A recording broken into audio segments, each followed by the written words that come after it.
When I quit drinking, I was so suicidal because I was like, that's the only thing I love doing, going to bars. I loved it.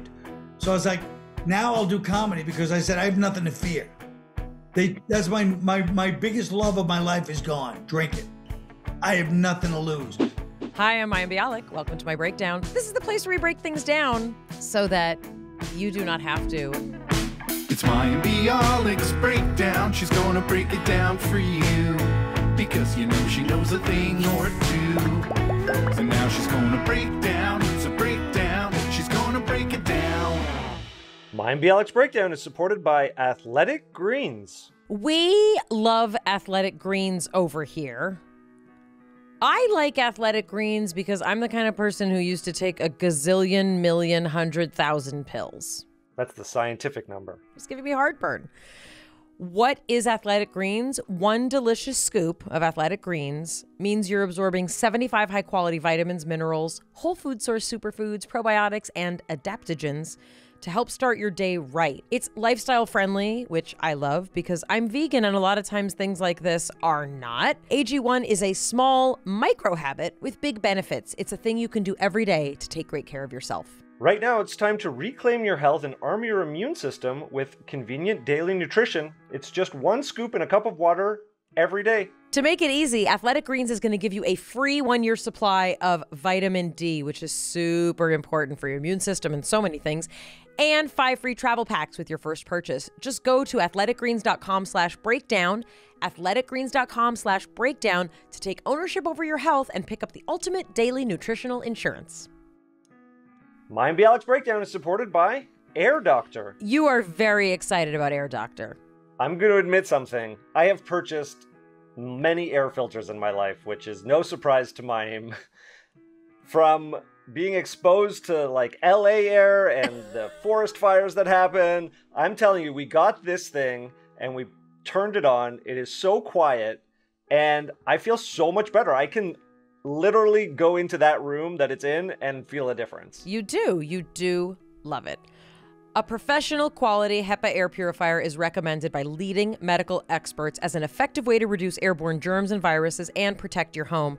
Make sure you get an Air Doctor to keep you and your family safe this winter. Air Doctor comes with no questions asked, 30-day money-back guarantee. If you don't love it, just send it back for a refund, minus shipping. Go to airdoctorpro.com, use the promo code BREAKDOWN, and you'll receive a 35% discount on their classic Air Doctor 3000 purifier. That's right, 35% off, but only if you go to AIRDOCTORPRO.com and use the promo code BREAKDOwn.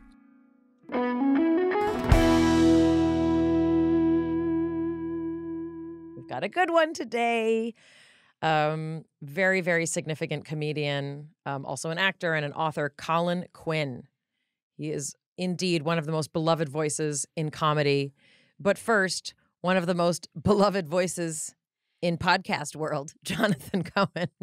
Maybe only in our podcast world, and there's only a 50-50. I think you're beloved and beloved. Hello, Jonathan. How are you feeling? I'm feeling pretty good, Mayim. How are you today? I'm excited to talk to Colin. I mean, I grew up watching him. I think he's very funny. The comedian's comedian. He is a comedian's comedian. He does a lot of theater. I mean, a lot of writing, a lot of his own kind of, once he sort of left the SNL world, he's done so many things. He was on Broadway with Colin Quinn and Irish Wake and Long Short Story, which was also an HBO special. Colin Quinn Unconstitutional, which is on Netflix. The New York Story, which was directed by Jerry Seinfeld, also on Netflix. He also, in 2019, premiered Red State, Blue State. And that was actually adapted into a special that was, well, you can get it on Netflix, but it was CNN's first comedy special. And as we'll talk about with him, he's not a political comedian per se. He's a keen observer, of patterns as comedians, are and tend to be. But he's also had a very interesting path. And he's going to be actually doing a new show, Colin Quinn, The Last Best Hope. Just wrapped a sold out New York City run at the Lucille actually in November, but you can get tickets for Last Best Hope at colinquinn.com. And Jonathan and I are going to try and actually go. The world is shifting in that direction. So I would love to see that. Jonathan, do we have anything to tell our friends about? Not really. I think they should just strap in, get ready for a good one. Pull the bar down and give it a tug. Pull on the yellow thing now. Also, don't forget to follow us. Watching us is fun. I've got my shoulders out. Jonathan didn't mention it, but this has happened only once before. I'm letting him peek out. Last time they came out, someone commented, they wrote me a message saying, oh, they flipped over from Spotify just to see the shoulders. It was a big draw. Well, they're out again. So you can watch us if you subscribe to my YouTube channel. You can hit that little bell icon, ding, and then you'll get notifications. Follow us on Instagram. We do a lot of fun stuff on Instagram. Bialik Breakdown. That's where Jonathan and I also do giveaways and little kind of special tidbits. We should do a live while you're remote. Jonathan's remote for this one. He's in Oregon. All right, let's welcome. Oh, so excited! Let's welcome Colin Quinn. Colin, welcome to the Breakdown. Break it down. I embarrassed you off camera, and now I'll do it formally on camera. I'm a very, very big fan of yours. I'm a very big fan of yours, and as someone who, grew up really watching SNL as a lot of my kind of formative comedy, you were a very, very important part of kind of my life. I was born in 1975, so I was raised on reruns of The Best Years, and then was part of getting to be an active watcher in some of The Best Years, and obviously you and Norm, a huge component of that era. So thanks, Normie boy. I'm very excited to talk to you, to learn more about you. I know kind of one type of aspect of Colin Quinn, but you have I don't want to say illustrative, but you have a very, very exciting other kind of part of your life, which is a lot of your kind of comedy and your theater life. And you have done many, many shows. I'm most curious about the one that you did. It's Colin Quinn and Irish Wake. Oh yeah, that's the one that never got filmed. Can you believe living in a world where you actually did something, and I even did it on Broadway for about a month, and it doesn't get filmed? It was just at that line. It was 1998, and so the unions wouldn't let you film, and you couldn't just film stuff. But that we have no copies of it, isn't that the strangest thing ever? I mean, well, maybe it will make a comeback now that everything is filmed. We could do it right in your living room. If I pushed it, I'm sure I could. Obviously, I could do it. If I remembered it and put it together, and then I could film it. And you can film it on my phone. Right. Okay, but let's go back a bit. I mean, our show is about mental health, mental wellness, but kind of, people's journey. And I am curious a little bit for you to talk about what you came from. And, for me, like anyone Irish is like, did you grow up like Angela's Ashes? Like I read the book, I saw the movie. I love Angela's Ashes, by the way. And I knew the McCourts. Uh-huh. Actually, Frank McCourt came to see Irish Wake and he gave me one of the best compliments. And he hadn't put out Angela's Ashes yet, and I was just doing the show, but it was at the Irish Arts Center in New York. And he came up to me afterwards, and I didn't know who he was, but he goes, I knew the McCourts. The other brother, Malik, he was more famous. Right. Like a roustabout guy about town at a bar. And Frank McCourt goes, that was Shakespeare. Oh, that's so amazing. I know, it was a big, and then when I read his book came out 3 years later. Oh, he's, yeah. This guy's amazing. You know what I mean? Okay, but it wasn't like that. So tell us. It was middle class, Brooklyn, and my parents are teachers, and we grew up in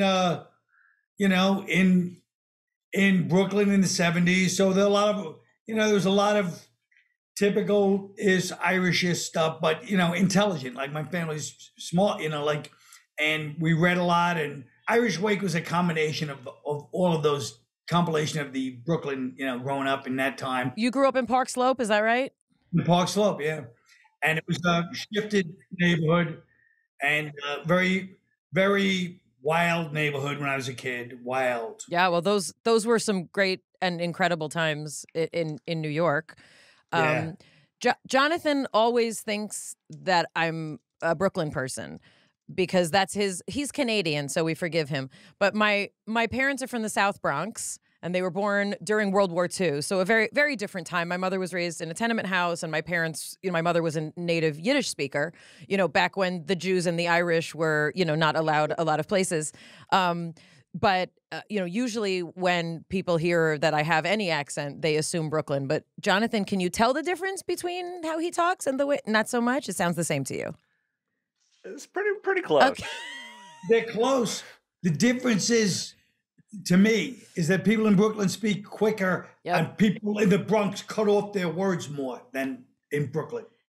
Yeah, we'll review the Fred Armisen, the different boroughs, the way that we talk in the different boroughs. Does he do the boroughs? Oh, he does all the boroughs, which is it's my favorite thing. It's my favorite thing. I can't believe I've seen him do every state, and I've never seen him do the boroughs. He does the boroughs. Brooklyn. He really is amazing. Yeah, anyway. Okay, I won't do my Fred Armisen. So my parents were also teachers. What did your parents teach? Yeah, all over, yeah. And everything, yeah. Did you have siblings? Yeah, 2 sisters and a brother. Wow, that's a big Irish family. Yeah. And were you always funny? I know it's a dumb question, but were you always a comedian, or what? Yes, I was a very boisterous. I feel like a lot of comedians have ADD, so I definitely was one of, if there was such a thing back then, but there wasn't. But I was very scattered. I didn't like school. I was very just heckling. I was a heckler of teachers, and I just hated it. I just hated everything. You know what I mean? I just was bored by it all. And it's not, I hate when people go, I was bored because I was too smart. It's like, no, I was bored because I just had a bad attitude. I wasn't too smart. I didn't learn all those things. I didn't know all those things they were teaching already. You know what I mean? I just had a bad attitude. Did your bad attitude continue all the way through high school? Yes, it continued actually until today. I still feel like you got a bad attitude. Probably a year ago, maybe. Yeah. I mean, when I look back now, I'm like, oh my God. But I mean, I was just, I didn't appreciate school. Put it this way. Now I look back and I'm like, oh, you idiot. All these great opportunities that you could have had, and you chose to throw it away just because, kids, when you're that age, you don't even care. People are telling you, I think back now, all the people that would be like, look, listen, this, and you're like, yeah, I'm going to do this. And it's like, no, you can't pick the worst of all the options, but you do. And I remember one time I was in high school, and I was, stoned all the time. And this guidance counselor, Mr. Berkowitz, comes up to me. And I'm in the library just sitting there wasted, just high. This is the 1970s, everybody's high. But this guy was a straight arrow. And he sat there and he goes, listen to me. You're such a personality. He goes, Colin Quinn, even your name. He goes, you should go to Wall Street and you become a big, a sales guy. Colin Quinn. He starts imitating and he lays out this whole life. And he goes, and I go, I don't know. I think I want to be in show business. He goes, but your wife can start a community theater later in Westchester. And he made up this whole ideal life. And I remember I told my mother about it. She goes, yeah, that's what he wanted. That's what he wanted to be. That's right. That was his fantasy. But it was a good fantasy. He goes, you'll be rich. He goes, you've got the personality. And I could tell he was trying to give me advice on what I should do. But I was sitting there going but even whether it was that advice or good advice, it didn't matter. Teenagers don't listen to a word of advice. Most of them, maybe there's a couple that do. I doubt it. I got a 16-year-old who was born 65. He always listens pretty much. Oh, she does. Good. It's very strange. But we're suspicious of him. We think he's Eddie Haskell. Yeah, or he might be one of those people that's just here's the way I do it. That's interesting. Thank you. That's really good. And they do it. That's right. Mayim and Bialik's Breakdown is supported by Ritual. Jonathan, what do I always say to you? Stop doing that. Don't make jokes that are inappropriate. Gaps in your diet shouldn't be ignored. Ritual's Essential for Women 18 Plus multivitamin was formulated by exhaustive research to help fill nutrient gaps in the diets of women ages 18 and over. It's formulated with nutrients to help support brain health, bone health, blood health, and provide antioxidant support. I was worried about you as a vegan not getting enough omega-3s in your diet. Well, that's why I take my Ritual multivitamins, so that I am sure that I am getting my omega-3s and my vitamin D, which is critically important. And with Ritual, I know that it's in there. Ritual is committed to third-party testing from USP and the Non-GMO Project. They have traceable and vegan-friendly ingredients and always clear communication. No shady stuff. Right now, Ritual is offering our listeners 10% off your first 3 months. Where do they go, Jonathan? Visit ritual.com/breakdown and turn healthy habits into a ritual. That's 10% off at ritual.com/breakdown. Mayim and Bialik's Breakdown is supported by BetterHelp Online Therapy. Relationships take a lot of work, especially the most important one that you have in your life. Not your partner, not your parent, not even your kid. It's yourself. What are some of the ways you can help yourself? Well, therapy. It's a big one for me. Exercise, eating right. Well, this month, BetterHelp Online Therapy wants to remind you that you matter just as much as everyone else does. And therapy is a great way to show up for yourself. My experience with therapy is that I don't want to live without it. It's not that I can't. It's not that I feel dependent on it. I have become addicted to taking care of my mental health. And I do that with therapy. BetterHelp is online therapy. They have video, phone, and even live chat sessions. You don't have to see anyone on camera if you don't want to. It's more affordable than in-person therapy, and you're matched with someone in under 48 hours. Give it a try. See why over 2 million people have used BetterHelp Online Therapy. We're sponsored by BetterHelp, and our listeners get 10% off their first month at betterhelp.com/break. That's BetterHelp.com/break. What were the other things that you were interested in? So pot, obviously. Pot, basketball. Pot. I mean, I really was kind of when I look back now, I go, I was relatively shallow. You know what I mean? I wasn't really interested in anything. I mean, I was just not interested in anything but, pot and basketball to a degree. I mean, even once I started smoking pot, I didn't even care about basketball. I worked in restaurants. I like working in restaurants, because, it was exciting and everyone's out partying. I was really interested in the party. Like even when I used to watch stand-up comedy when I used to watch stand-up comedy when I was like 11 and 12, and I was like, look at this party. They're all smoking cigarettes. They're all smoke-filled rooms. They're laughing. They're drinking. And my family parties were also a lot of smoking and drinking when the family would get together. So I was like, I like this. I like that. That felt great to me, When did you start drinking? Was it kind of just all in that kind of party atmosphere? Yeah, when I was like 15, 16. Yeah. Okay. And you eventually stopped. Do you consider yourself a sober person, or you just don't drink, or you just don't like to? Like, where are you at with it as a grown-up? Don't like to. Jesus. I mean, no, I quit drinking. I had no choice. I quit when I was 24, wow. And I'm telling you, it was the last possible second. I was in all kinds of trouble. It was bad. Even the people this is 1984. Even in those days, when nobody would even really think about that kind of thing, right? People didn't want to hang out. My friends, nobody would hang out with me. I was one of those, You see them once in a while. Well, you're like, oh, that guy, forget it. I mean, forget it. There was no way I was going to survive.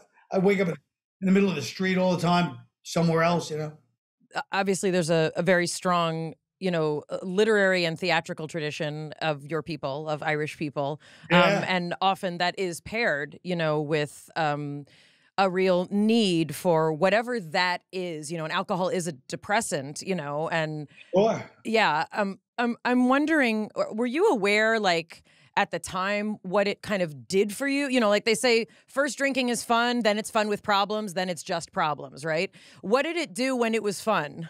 I was on the accelerated course. I wasn't one of those people that ever had the romantic period. I thought I was having it, but I was almost a bum when I was 20.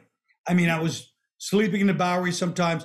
So I thought I had like this, I had like a frayed corduroy jacket, and I used to read J.P. Dunleavy, who had this drunken book. So I romanticized it myself, but nobody really, I wasn't fooling anybody except myself for a long time, you know. I just thought I was like a guy with a corduroy jacket, a literary guy with a drinker, and I was reading the book, but I wasn't writing a book. I was reading a book.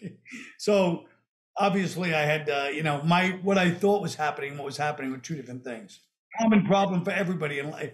Right. Well, and I was going to say also, for actors, like a stage is another place that we get to hide, and Yes. and filling in, I don't know what your, childhood was like. I can, speak for mine. My grandparents were immigrants, and, my parents were first generation. And, we, in my family, we didn't really have money for alcohol. It wasn't a thing, but, all these other kind of just like mental health, it's generations, of some kind of trauma or being kicked out or not being liked. And it just breeds this kind of like family anxiety, that's very fiery and it's very passionate. But comedy is often what kind of cuts through that, and allows you to be heard or seen. I don't know if that was your experience. I don't know. I mean, I still don't know, because part of me says, oh yeah, but then when I see comedy,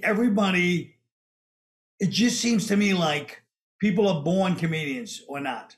Because there's a lot of people in comedy that you just say, there's no through line on them other than the fact that when I talk to them, I'm like, that's a comedian.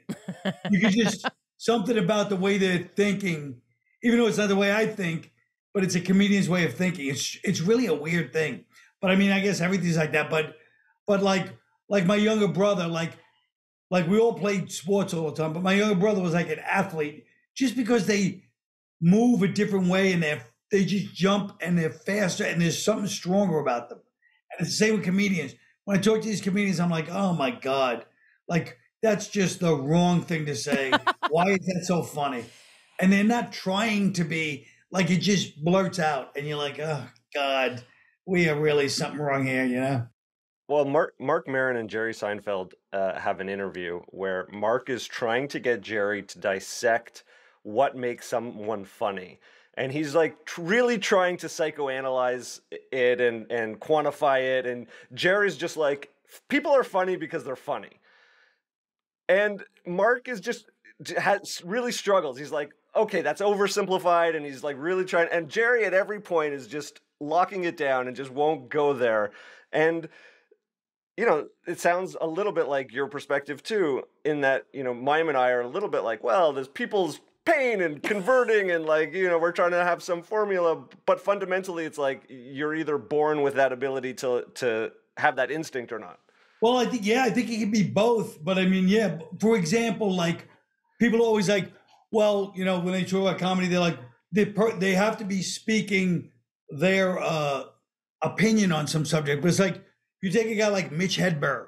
He wasn't giving his opinion on anything particularly, but he's just funny and he's as good as anybody. Or like Steve Wright. Steve Wright is surreal. His jokes are as good as anybody. So it's like, it's so hard there's so many different categories of who's funny and what's funny. Or like Don Rickles. Look at Don Rickles. His jokes were not great jokes, right? But Don Rickles be talking to any interviewer. And he's like, shut up. And you'd be like, this guy's just funny. Because there's something, he'd be like, Larry, Larry King in an interview, and give him a long question, you go, Larry, you're boring. Larry, you're a Jew, and nobody knows it because your last name is King, but I know it. And you're like, this guy's just funny. Okay, wait. But sorry, it's making me laugh. One of the things that I love most is watching stand-up comedy. And I've watched just about everything that exists. I'm divorced 10 years, but I dated someone after I got divorced. And when we broke up, this was, several years ago, I decided to take on stand-up comedy because I was very depressed. And I at least felt like this is a distraction that doesn't involve me to follow. I don't got to follow a plot. I'm too depressed. I'm crying all the time. And the first person that I started watching was Eliza Schlesinger, which is, female comedians. I could do like a whole thesis on the difference between the presentation that women have versus men. And she's more conversational. She's a storyteller, whatever. Yeah. And I started watching her, and then I've kind of made it through. I mean, I watched all the things. So it's like a little bit science for me. And I've gotten to work with some really specific comedians. Like I worked with Woody Allen, for example, when I was 19. I did 3 episodes. I did 3 episodes of Curb Your Enthusiasm. Like I don't know who you can talk about anymore, but I'm just saying, I've worked with very like specific kinds of comedians, and then like I got to hang out with like Jeff Garlin and Right. Bob Saget. Like I've seen those people, Sure. right, when they're not on the stage, right? It's a very different kind of funny, but there's a much more intellectual component, I think, to comedy when you are actually spending time. And I think the kind of comedy that you have moved into is much, it's deeper, it's not just to make you laugh, it's to make you think and laugh, right? Well, I like to do that kind of comedy, but that doesn't make it, in my opinion, that's just what I'm into. Right. But that doesn't make it more valid than I keep saying Mitch Hedberg, but I'm saying Mitch Hedberg is hilarious. So it's it's kind of a, you know what I mean? Like, yeah, I like intellectual comedy myself, but there's definitely, like, Don Rickles is not intellectual. Who's funnier than Don Rickles? I mean, who's funnier than Joan Rivers or Rodney Dangerfield? These people, I guess if I really articulate, I could think it through, but some people, you're just like, I don't know why, these people are so funny. And if you read their jokes, if somebody else did their jokes, they would not be as funny because there's just something in them. And speaking of Seinfeld, he always used to say that on his show. Yes. He goes, we would cast people. He goes, we wouldn't know what. We'd just go and there's something funny about that person. Find a way to use it. And that's very, I don't mean to sound old at 46. That feels very old Hollywood because that was the kind of thing that we were cultivating, right? So I was on a show from 14 to 19. I was an NBC. I know, Blossom. Yeah, I was. Yay. Colin Quinn likes Blossom. And we were on at the same time as Seinfeld, right? And I remember that was so interesting also as a as a Jewish person, but also a comedian. Like for me, my comedy is very, very, for me, it's very Jewish. Like I was raised on Jackie Mason as the gold standard of my culture, right? Because that was our guy. So for me, like when I would hear people say how much they loved Seinfeld, it was almost irritating to me because I was like, that's just how we talk. It's just how we, like, what's so funny, right? Right. But this kind of like phenomenon of like, oh, look at the Jews. Like but they're not supposed to be. We all knew they were all Jews. Like, come on. Right. But I agree. What we've seen, and like also I was part of, this era of the 90s where it's true. Someone saw my face and was like, let's put that on a little box and she's going to live in people's living rooms for the next 30 years, right? But the way that we cultivate kind of comedy now, and especially I still work in sitcom, is like, how attractive are they? What do they look like? Oh, they're not as funny, they're not as good, but that's the look we want, right? And I miss the old days of like, of Tracy Ullman, of just like throw out basically everything you would do in improv, but polish it up and then see what happens. Like I was raised on Faulty Towers. It's like I was raised on outrageous comedy, Yeah. Well, it's also what they would do is after, because your show is, not only was it young, you were young and funny, but it was also like early, like right after grunge started. Yeah. So you were like this sort of like almost hipster before hipster existed, but you were like the first of this type of, you know what I mean? Right. Like it was a young, and then what they would do is they take somebody like you and they're like, oh, she's funny. Let's find somebody who kind of reminds me of her, even if they're not funny. Right? So they're trying to find people that sort of resemble you in some weird way. And they're like, they almost have your attitude or whatever, but instead of trying to find somebody else funny, they're like, she was funny. Let's find somebody who seems sort of like her. They'll be funny too. But it's like, it's a carbon copy. One would hope that one day Eastern European Jewish girls will rule television.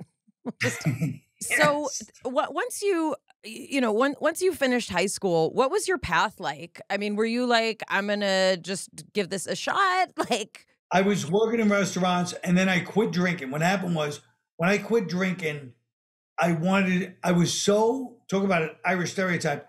I was so suicidal because I was like, that's the only thing I love doing, going to bars. I loved it. So I was like, now I'll do comedy because I said I have nothing to fear. That's my biggest love of my life is gone, drinking. I have nothing to lose. Before that, I was scared of bombing. Can we slow down what you just said? Because that's profound. Yeah. I mean, I do feel like a lot of people go into comedy after some kind of a crisis where they're like, I don't care. There's two kinds of people go into comedy. People that are just like nervous to go into it, and people are just like, of course, the whole world should be listening to me. Wow. I'm terrified to this day. I'm a very, very anxious, nervous performer. I am fearful. I don't do improv. I start to cry in a way that's inappropriate on stages. Yeah. It's a very interesting distinction. And I have actor friends who are absolutely fearless. I have a friend of mine, Lisa, she's a Groundlings company member. And she said some audition once came in and it said like, wear whatever you want. And if you told me that, I'd be like, well, I'm going to wear my safest outfit, jeans and a black T-shirt and Converse. And she's like, I went in silver tap pants with, purple high tops and my hair in a ponytail. And I got the part. And I'm like, who would? She's like, I looked ridiculous, but they said dress like you. And I don't have that fearlessness. So I'm so curious that alcohol was in that way. I mean, it was a crutch for whatever you felt needed to be protected. But once that was released, like you got to be Colin. Yeah. Well, I mean, I went back to being who I was because I was before I ever drank, I was like the class clown, big mouth. And I was like, I had fun in life. I played basketball. I was around, and then once I started to that, that's all I cared about. So then I get into comedy, and then I was still bartending and, for a couple of years, but I got lucky breaks. Like my bartending jobs were 11 the morning and afternoon, like afternoon shifts. In those days, people still drink at lunch. Yeah.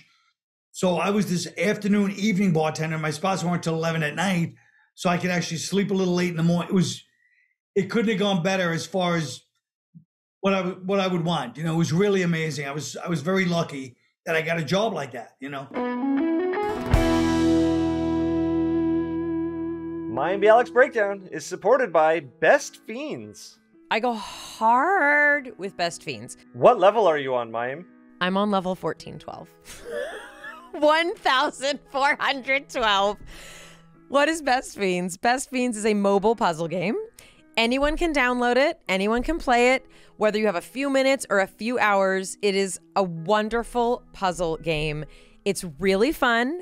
There are all these little characters that help you solve all these puzzles. And the more you play, the more characters you have. And then the more you win, you get new challenges and you can win other things. I'm on level 1,412, and I hope that there are a million levels, and I want to play them all. There are thousands of levels, and you can play as long as you want and never get bored. Trust me on that. I've been playing for years. Download Best Fiends free today. This is a free experience that you can partake in. I love it. Go to the App Store, Google Play. That is Friends without the R, Best Fiends. See how long it takes you to get to level 1412. My Bialik's Breakdown is supported by Relief Band. What am I anxious about these days? I think the better question is, what am I not anxious about? Because it feels like that would be a much shorter list.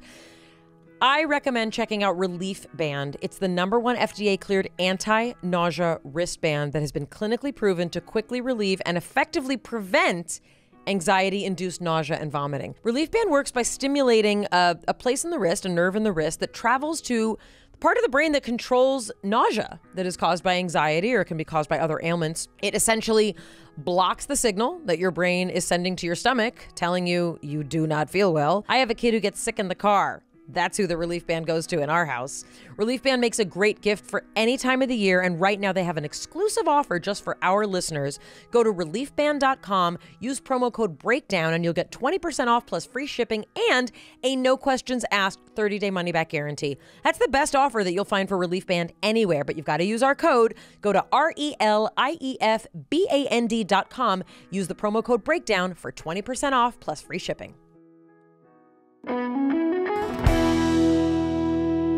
So I did comedy, and I just was in love with it. I loved it so much that I was like, this is the greatest gig in the world. Even though I have to say, it was harder then to write material. It was so hard. Like now I could at least write, like if the Ukraine happens, I'm like, okay, I'm trying to write and things come out. In those days, so hard to write jokes. I can't even believe I stayed in. Was it finding your voice? Like, what is it like? Jokes. Yeah. I believe your voice is going to come over when it comes over, but writing the material, your voice comes through the material. You know what I mean? So it's like voice to me, if it's just finding your voice, people that do that, it's like posturing to me. You know what I mean? Like it works, but I'm just saying to me, it's posturing. Like I'm about the content. What are you saying? Where's the jokes? You know what I mean? No matter, like I said, I like to talk about cerebral stuff, but it doesn't matter. What are your jokes? Because sometimes somebody be up there and you're like, you're just eating up people's time. Get to the jokes. Doesn't matter if it's the deepest, profound thing. What are you up there? Because I feel like a danger for comedians, for everybody to show up as comedians, is to try to be, like the voice, the conscience of a nation and all that stuff. And it's like, you're not that deep. You know what I mean? If you had answers, if anybody had answers, forget comedians, we'll know about it. Okay, wait, but that's funny coming, not funny. That's unusual coming from you because you are a person who, in a way that I tremendously appreciate, has decided to combine some of the largest concepts, that we can tackle. Jokes first. No, absolutely. Absolutely jokes first and also second. No, thank you. But and I know there's like a long way between, high school and college and that, but is it that when you're a young, comedian or starting out, that it's about kind of like finding that voice and finding who you are, and then with maturity, you then get to be like, I'm going to tackle politics? No, because back then I tried to do the same concepts. You know what I mean? And in fact, I've actually had a couple of little lines from those days that I found a place to put in. But you just don't know. You don't know how. It's like anything else. You don't know where to put it. So you're sitting there going, and you're on stage and the crowd's not laughing and you're like, oh, that whole thing must be terrible. It's like, no, you don't understand. That's not just a punchline. It's presentation. So if I'm going to say something like, let's say I wish I could think of a routine particularly, but if I'm doing any routine and let's say I was talking about the Ukraine or something, so if I jump right into Putin is this way. Right. People are like, whoa, what are you saying? Right. We're not going to laugh at a joke. You didn't put us in the right spot. But if you take too long and go, here's what's going on with Russia. First of all, and then you're taking too long, people are like, okay, TED Talk, what they call a TED Talk, And so it's like finding the place where you're like, I'm bringing you in to where I think the humor is, and then I'm getting to it. So it's like a weird fine line. Okay, so I really, really love the way you speak, first of all. And what you're describing is a kind of processing. I don't have the same process because we do different things. But there's a certain sense, like even in the work that I do, right? Even on a sitcom, right? There is this, and I worked with Chuck Lorre for 10 years who he knows what to do with the sitcom, right? It's not rocket science, but he has figured it out, for the most part. In terms of, and look, you don't have to like sitcom. I don't really love sitcom in terms of those rhythms, but they work for a reason and they work in our brains as a species, yeah, right? And like anything else, when they're good, they're good. Right. So this is what I was going to say. There's a sense of the rhythm of a joke or of a sensibility. And for me, I come from like people who sold cigarettes on the street in villages with no electricity. Like that's my that's my immediate story is like my grandparents were sweatshop workers who barely spoke English on my mom's side. Right. Like we think my mom peed in a bucket because there was no plumbing for some years. Like that's my story. And then on my dad's side, like they were the, assimilated Jewish New Yorkers. My grandfather worked in the Empire State Building as an accountant. Like, oh, he made it in America. He was an accountant, right? And what I've discovered is that this sense that I have, like this knowing, it's almost like if a shoe fits, when you put on a shoe and it's just like, it's not right. That's what it feels. It feels wrong to me when comedy's wrong. And annoys certain people because many people want to be like, just like, it's funny enough. Like, it's okay. But it's almost like, and I am on the obsessive compulsive spectrum. So I also have a physiological feeling I get when something's wrong, but I get it in like when the timing is off, it's almost like if you're hitting a C and it should be a B, like it's wrong. And I'm wondering, obviously I have great reverence for Irish culture and literature, and I was raised in particular with a lot of Irish poetry, and James Joyce is on my dad's gravestone. Like, it's a whole thing. But I'm wondering, like, do you think this is just something that like Colin got, like in the genetic roulette that is your life? Like, you got 3 siblings, right? And did you just get this? Like, it's just, you got it, whatever that is?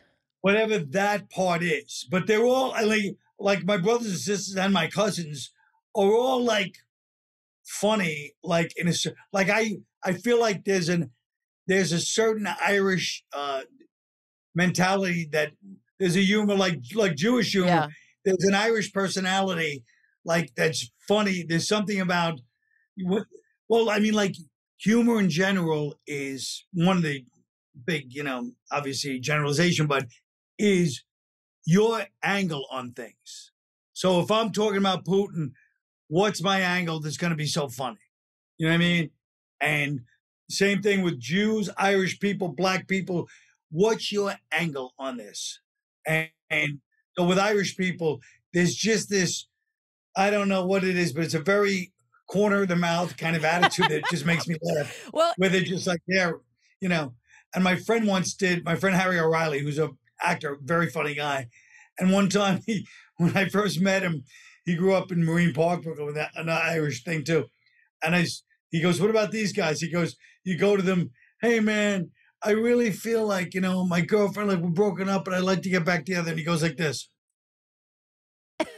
And I just laughed for like 10 minutes where he just goes, so many guys used to do that to you. Yeah. You're in the middle of something personal, they go. And for people who are only listening, Colin has just opened his mouth and said absolutely nothing. Right. It's hard to explain. Yeah. Thanks for, basically saying, yeah, nobody cares. Yeah. What you're saying is, yes, it's so precise if you're really interested in OCD like we are, but it's precise. And when it's not, you want to go, how can you be so funny and then just throw that part away? That's what drives you crazy. These are professionals.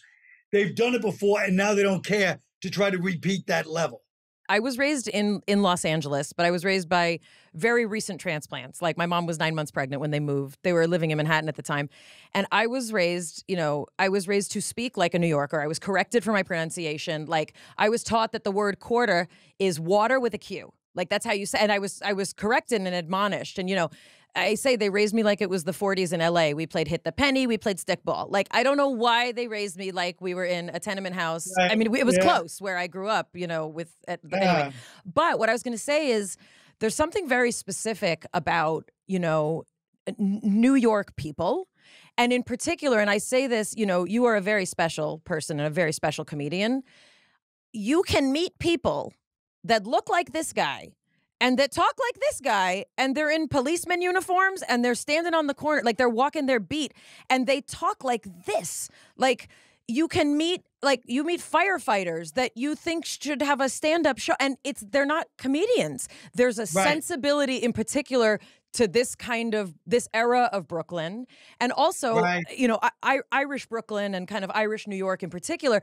But like, just to imagine, there's a whole country of Ireland, and like, I wonder, are they like that? Like, why aren't they like us there?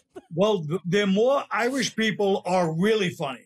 I mean, they're another level of funny. Like, every comedian that goes to Ireland goes, I love the Irish people because they just put you in your place. Like, they just don't like anybody. I'm sure everybody feels that way about the people, but they don't like anybody getting too big. And yeah, but there's just something very funny. But anyway, it doesn't matter. But I mean, yeah, there's something or at least New York, I did a whole show on New York personality, New York story. I took about the Jews, the Irish, and all the different groups. And so I analyzed it all down. But there's something in New York, I feel like, that made people a certain way, maybe because they had to hit the ground running. Yeah. And I'm not sure, but it was a definite sensibility. It's post-Depression era. It's post a lot of pogroms. It's post-Holocaust. Like the comedy, even and that rippled out to the other communities. Like my family in Queens, like I have family in Flushing, where everybody sounds like Fran Drescher. The women sound like Fran Drescher, the men. And that is some of the most hilarious parts of, and they're teachers, they're housewives. These are not special, like, celebrity people. Right, but they're just funny. They're freaking hilarious, you know? Yes. Yeah. I agree. Yeah, I agree. So I'm curious also, you know, you got married later in life, correct? Well, I was married before, but yeah. Right, but you recently are in a relationship. Yeah. What was it like being a comedian dating? Like, I know it's a crazy lifestyle, and you know, obviously not drinking is probably less fun dating than drinking. I don't know. Well, I got used to it fairly early, so it wasn't. But yes, it's a different ball game. But you know, Yeah. I mean, what's it like? I mean, you know, it was. I mean, it's obviously easier than it is for most people because you're around people all the time. Right. So, you know, girls will be like, "Hey," they can come up to you and go, "I like your show." So there's already an icebreaker going on. For men, there is. Ali Wong's recent special, I'm going to talk about this forever. She says when men become famous and have power and respect, like they're dating models and, you know, they get all she uses a much more vulgar word about the fan attention they get.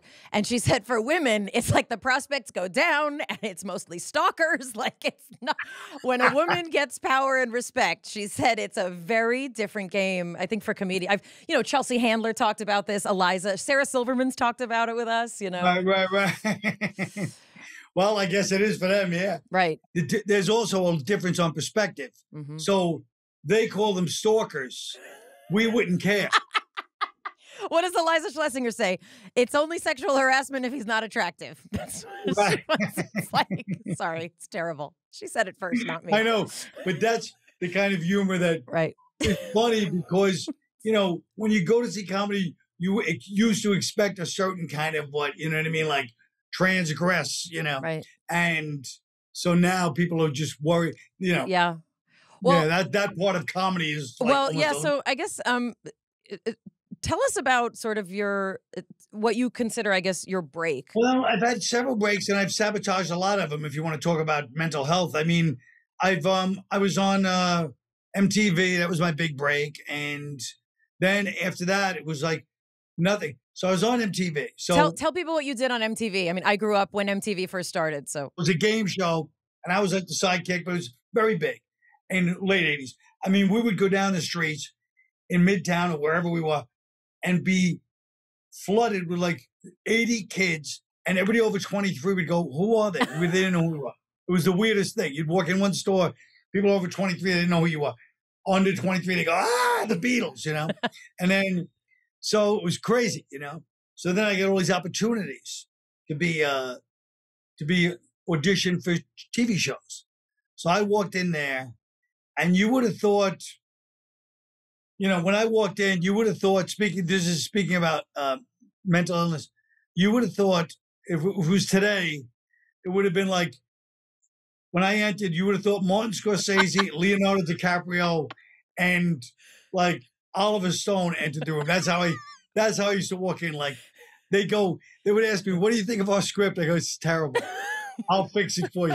Me and my comedy friends will fix it for you." So how'd that go over? I made more enemies just by being an ass. And I would sit there, and in those days, I would be smoking. It's like 1990. And I'm in there, I'm on MTV. I think I'm a comedian, big shot comedian. You know what I mean? And I'm just in there, like, talking to these guys, like, yeah, now you know who's in charge of me. And so it ended up very badly. But anyway, cut to a few years later, I'm broke. I'm living on my friend's couch. You're living on your friend's couch? No, not only on my friend's couch, I had to live back with my mother. So this is what happens when you don't become a cop, like your cousin. Gosh, yeah. Right. So I'm sitting there and I'm like, you know, and then I get on, my friend gives me a writing job on SNL. So then and then after that, it was more or less a different story. It was because my stand-up was developed. My problem was when I was on MTV, my stand-up wasn't developed. So I wasn't a strong stand-up.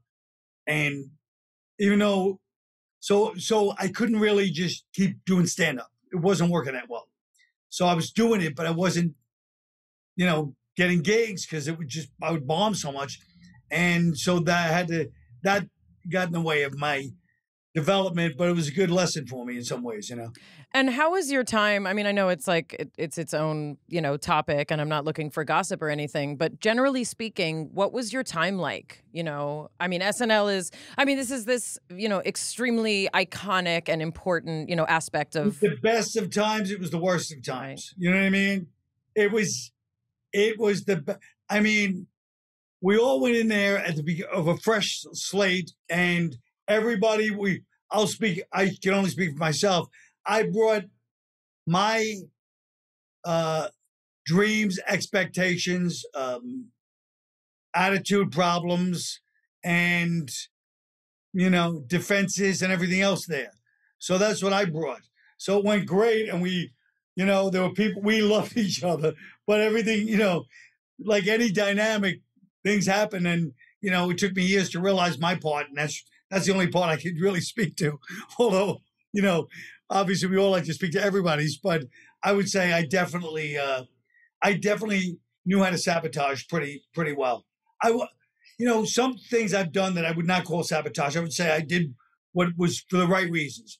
That was not one of them. I would say I had a lot of, just issues that I didn't realize, and it came out the way it came out. Well, this feels like a good time to ask.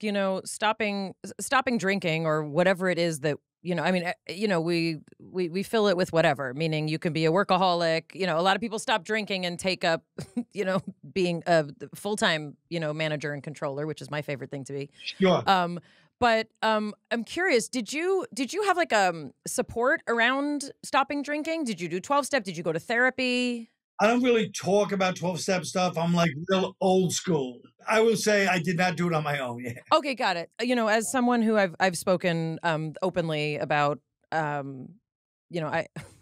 sit in 3 different rooms. I've sat in 3 different rooms in the past 20 years, and so I live my life according to kind of the big book and the traditions and principles. And one of the things, and this is not to specifically talk about 12 steps, but one of the things that I've learned is that when you put down the thing, then you find out why you were picking up the thing, So like the expression, like, if you want to find out why you're using, stop using.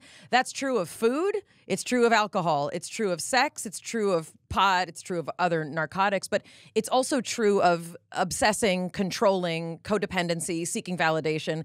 So what happens is when we stop doing that thing, like, we're left just with us, So I guess I'm curious, like, making a decision to stop whatever it was that we were doing. Yeah. It's then it's like, okay, now you just have like the rest of your life to manage without the thing that made it so much easier. So I guess I'm curious, like, is that sort of just this process that keeps unfolding for you? Like, oh, look, I can still be obstinate. I could still be whatever, Absolutely. I mean, for me, I'll just speak.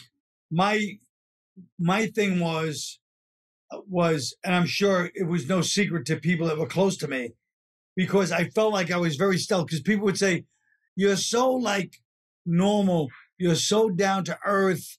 Even though you're doing well in the business." My ego, I was good at playing it off. My ego was so deep, I didn't even have to play it up. That's how deep it was. But I didn't know that, Or if I knew it, I thought it was cute. Right. And then years later, I go, oh, no. So how do you realize that? Like, how did you realize that? Pain. Right. Only pain. That was it. Yeah. Pain. That's the only way I realized it. Maybe other people could figure it out, but I never realized anything until it hurt me. And then I'm like, wait a minute, now it's serious. Now it's affecting me. Right. And what did you like? Do you like therapy? Do you meditate? Are you a meditator? Yeah, but I don't know. I've been slacking off on meditation lately. Mm-hmm. Meditation's fine. It's good. There's good things in it. But again, it's one of those things where when I can make even meditation when it's all about me, it's all about me. Yep. And that's one of my biggest, as you know, that's one of the biggest things is, it's like the old expression, I may not be much, but I'm all I think about. I totally get that because I'm a person I'm a competitive yoga person, meaning like you're supposed to go to yoga to like center and all these things. And first of all, in LA, in my defense, walking into a yoga studio in LA, it might as well be like a Sports Illustrated swimsuit photo shoot that you were not invited to and that you showed up at and they think you're bringing craft service. Okay. So that in and of itself is a challenge. But for me, I was raised very athletic, very, shake it off, get up, faster, harder. I was raised like that. So for me, it is and that's ego, that's better than less than. I'm constantly scanning, which as an actor and as a woman in particular, a female actor, very, very challenging, for that kind of ego conflict. But no, I so relate to that because also I'm also finding all these defects that they've been hiding. I thought they were gone because they weren't as prominent. And I was like, oh, you morphed into this other shitty part of myself. It's hiding. It was hiding. And I keep finding it. It makes me feel icky. Yes, I agree 100%. It's it's so subtle and it's just there, What was therapy like for you? I think you're kind of you're like a tough guy. What's it like when we put you in a therapist's office? Therapy was I got a mail. I've had different therapists, but I got a mail this time because I need a male therapist for this, And then we had these, I literally would just be have confrontations with him all the time because I didn't realize therapy where he would just look at me and it used to make me so mad, and it'd just be and I just felt like he was looking at me with this, I just felt and I would tell him, I go, are you looking at me to provoke me, or is it because you're stupid and you really have nothing to say? So you're just sitting there hoping something accidentally comes to you, or something, hits me a certain way. I go, am I supposed to project onto you because you actually are empty? So then I'll be doing all the work. I used to resent it so much. But also he was kind of, he had his own attitude, which I needed.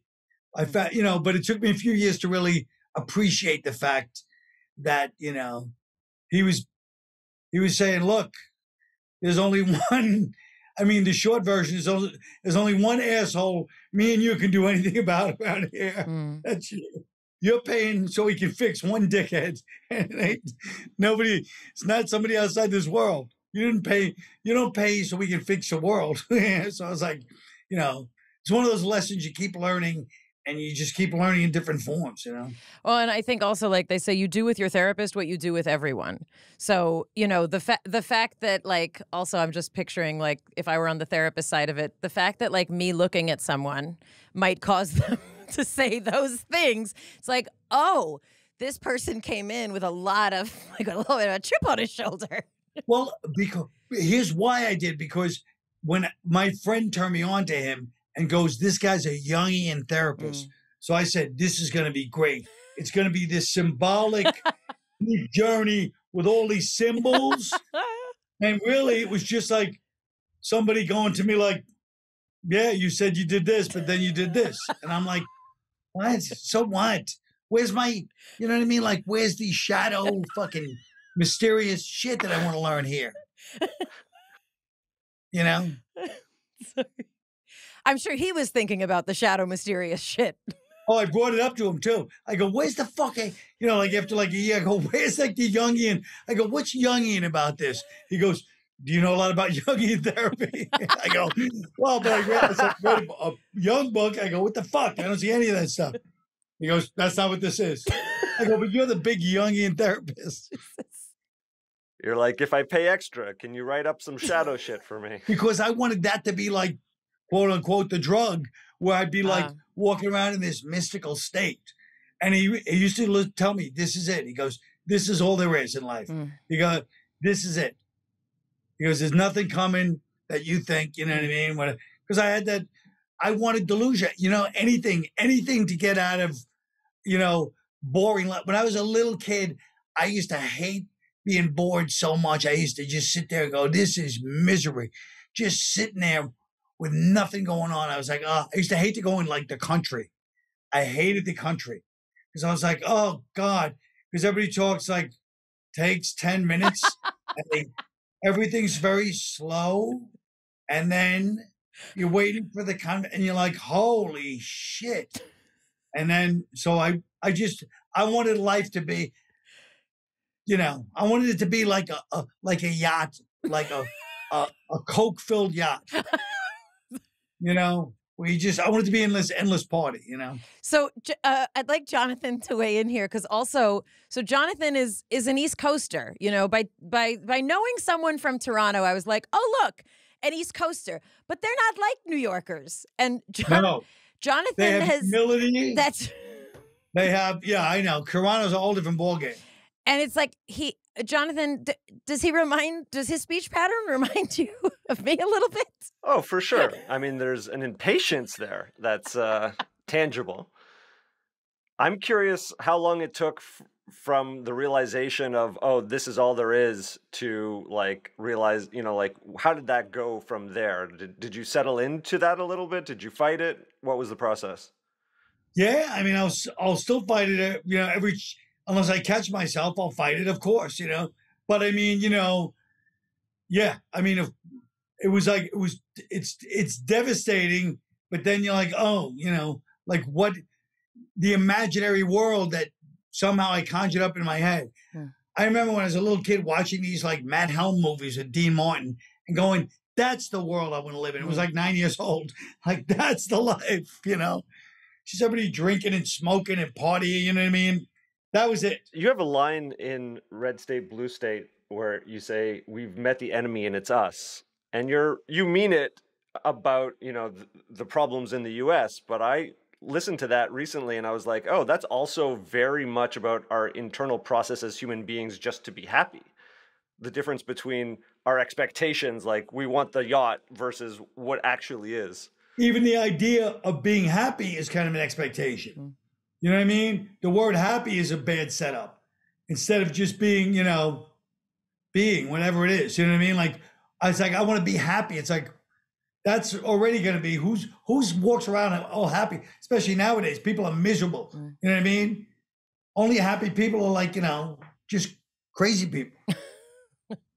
But we used to know that, I guess, and now people don't. Yeah, did you ever see Lovers and Other Strangers? It's a great movie from the 60s, the late 60s, early 70s. The parents are talking to the kid, and he goes, because we want to be happy. He goes, we're not happy. He goes, and the father goes, they're older. He goes, who's happy? And he goes, you think your mother and I are happy? And he goes, you're not happy? He goes, and they look at each other. They go, no. And then they look at each other, they go, we're content. Yeah. We're content. But, and the mother is B. Arthur, by the way. And she's great. And the father is Richie Castellano. But it's a great movie. But, trying to be happy is one of the biggest problems in the world.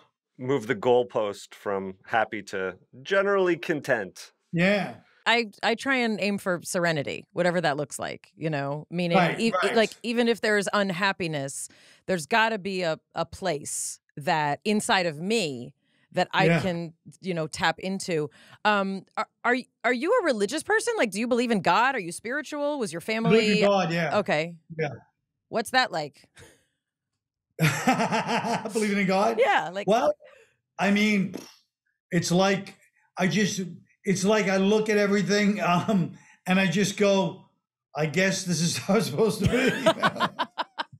That's a great definition of what it's like to believe in God. Yeah. And I just go, okay, I guess so, I don't know. I mean, and like I believe in heaven. Mm-hmm. That's just how it is. I don't know why, but I just believe in all that stuff. Is there a hell too? I believe in hell, totally. And I believe in purgatory. I believe in the middle section. Right. I'm Jewish, so walk me through this. Well, like purgatory would be like where you're kind of in the waiting list for heaven, but you have a lot of things, a lot of explaining to do, as they used to say, where, you just kind of, you're not a hell person. You're not like a rapist or a murderer or whatever, you know what I mean? But at the same time, you know, some of you're not going to waltz into heaven. So heaven, you have to be in a state of grace. Got it. Do you know how hard it is to be in a state of grace? And Catholicism lets a lot of people off the hook. I don't think I need to tell that to the world, but sorry. So many jokes about how they made a career of letting people off the hook, as a matter of fact. Okay, sorry. That's correct. Yeah. But I mean, but yeah, so it's basically, you know, just in between. You have a little cool your heels for a couple of 1,000 years. So you can get in eventually? You get it eventually. Got it. Hold on. Where do the Jews go? Yeah, well, I mean, I'm not really a Catholic. Okay. I'm more of a, you know, I've almost formulated my own religion in many ways. Okay. Yeah. I could dig that. Yeah.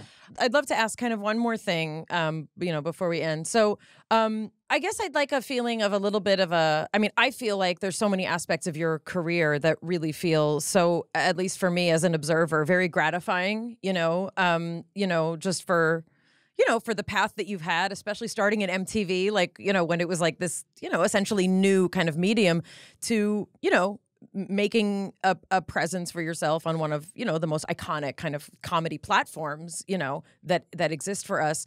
And then really building, you know, then your own career, your own voice. And you got married. Was it before COVID? Are you one of those people who got married during COVID? Right before COVID, yeah, like a year, like, I don't know how long before COVID, maybe a year. And you can lie to us, or we can cut this out. Like, what's it like to be married? Are you a happy married comedian at this point in life? First of all, if I wasn't, I would lie anyway and say I was. What am I going to say? It's suffocating. Maybe this is where you want to unleash all of your we could bring her on. We could do a session. No, yeah, she's a totally different personality from me, but she's great. Yeah, I mean, we get along great during the pandemic. You know what I mean? Yeah. And yeah, no, it was definitely one of those things where you're like, oh boy, this is a good test. You know what I mean? So it was really, it was a great into the fire type moment. Right. That's really, it's very sweet. It's such a pleasure to talk to you. It's really, it's so neat, you know, to get to hear your voice, you know, because obviously you're a very natural speaker in your work, but it's just really, it's so great to get to hear from you. Colin Quinn, thank you so much. This has been really, really awesome. It's really fun. We really appreciate it. And we wish you all good things. Thanks. Same here, man. Hopefully we'll do it again. Absolutely. Yeah, we didn't get into so many things. So yes, lots more. Thank you. I'm meeting more of my people by doing Mayim and Bialik's breakdown than ever before. Maybe we only have New York guests. I mean, I just feel so comfortable when someone talks, like when someone speaks like that. Also, I think you had more jokes this episode than any other. Making a comedian laugh, it's like, I had him laughing hard. He left frame a couple times. I was watching you perform here, and I was like, "Oh, she's got some real comedy chops that I didn't know about." I wasn't performing. I was just being, Jonathan. Normally, you're not that funny. I'll be honest. It's like, do you work here? Can you clean the bathroom, please? Someone threw up. That's what it's like going to yoga in LA. Well, this is what I'm saying is that you have said that story multiple times on the podcast. You 100% got a punch up between the last time you told that story, and it's all because of the New York energy? Yeah, so it's there is a place, you know, there's a place in our brains that, you know, kind of get activated that way when we're in more of it's a linguistic flow. It's a rhythmic flow. I mean, it's like when you and I riff really hard, you know, which nobody gets to see. It's our own private riffing. But when you and I riff really hard, and it's like, it's that rolling sense of timing and laughter and, you know, and yeah, there's something about like, you know, it's so funny also when you meet non-Jewish New Yorkers who do the same thing, you know, as Jewish New York, like, that's what people say. It's like Italians are like, it's all the same for that kind of New York energy, you know? And the thing that I really like is like, that is a straight shooter personality. Like if he wasn't having a good time, it would have been quite evident. So for me, then when I say something that might be less funny, there's that's the desire. And it's like, if you think of it, like if we were primates in the wild, like what is it? I want to be my, best funny self to try and match it, Well, we mirror the language of other people around them. Like I used to go to Montreal to be with my brother-in-law's family, and then like all of a sudden I would have a French accent and I'm talking like this. That's weird. and like all the time, and it's just because there's research, I don't have it, but there's research that we mimic the speech patterns of the people around us so that we feel better understood. You don't need to have research. That's just like a thing that everyone knows. I mean, there's real studies. Okay, about but it's though. okay if there's not. So we know people that's don't take my word for it. Anytime I say things, you're like, that's not scientific. Now I'm saying there's science behind it, and you're like, you don't need science. Everything you say, there's research that I'm happy today.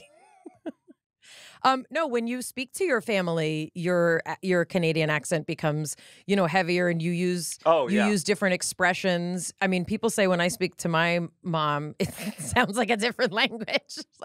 You start to sound like a baby goat. Nah. My very first boyfriend, I was very young. He was from Westchester County. I don't know if that counts, but if you know where Westchester is, maybe you're laughing, or maybe you're deeply insulted. That's like a New York joke. That's like, it's not really New York because it's Westchester. He was from a fancier neighborhood, let's say, and yeah. Anyway, no, I've dated West Coasters, Midwesterner. That's a whole experience. Like you were like, your speech is rapid compared to the Midwest. And my ex-husband was, Southern, but raised in, the Bay. I mean, his family's Southern, but raised in the Bay. I think that would be very interesting. In all seriousness, gosh, what a story. It's a really good Hollywood story of like this kid who that's all he thought to do. He just wanted to party, have fun, and he was funny. And then he built a life around that. And that's his career. I don't want to party. I just want to have fun and play. And now I'm sitting in this chair with you.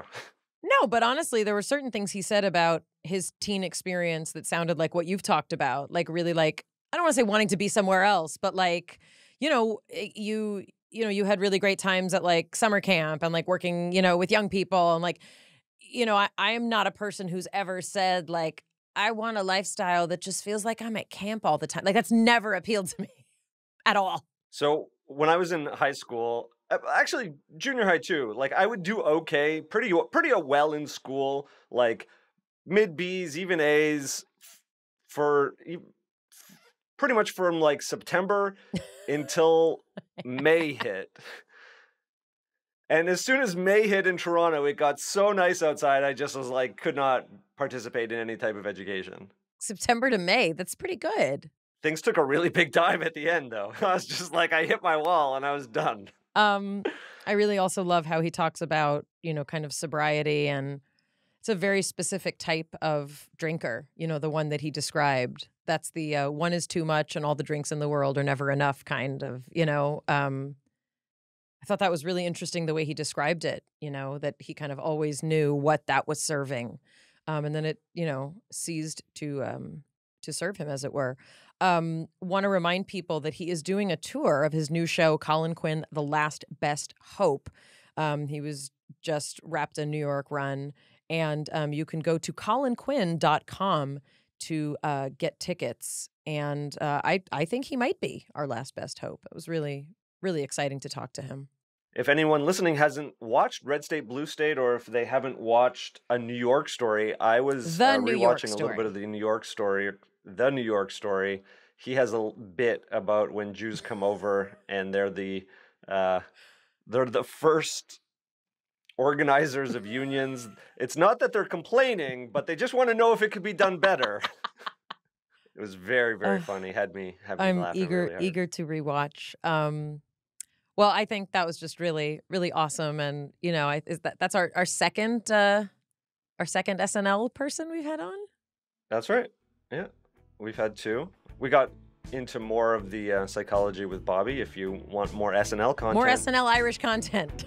There's lots of stuff in there in that library of ours. All right, from our breakdown to the one we hope you never have. We'll see you next time. It's Mayim Bialik's breakdown. She's gonna break it down for you. She's got a neuroscience PhD or two. One fiction, and now she's gonna break down